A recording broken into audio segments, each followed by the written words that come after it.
I'm Dr. John McDougall, and I work in Santa Rosa, California, and I run a live-in clinic where I take care of people who come to see me. They expect to get well.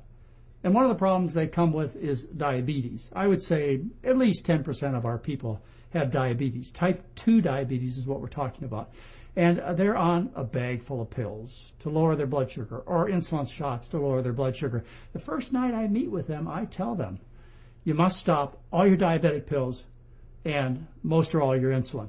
And they're shocked. They've never met me before. And here's this doctor who they don't know, they have no reason to believe, is asking them to stop some of their best friends, their medications, something the other doctors told were really important for them to take.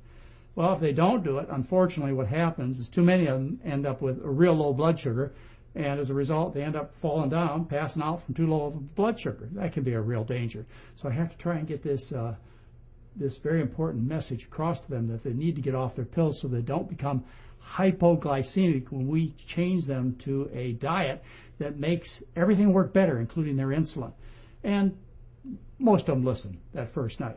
And then I have another task, and that's a tough one, and that's to convince them. And fortunately, all the scientific literature is behind me. Yes, there are 3 major studies that were published in the New England Journal of Medicine in 2008.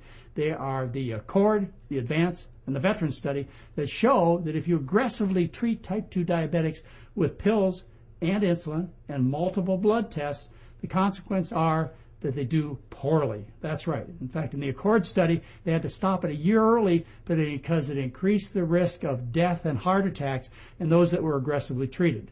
So my task when I take care of people is get them off the medication as quick as possible when they're in my program so they don't get sick, and then to convince them that long term they need to stay away from these drugs.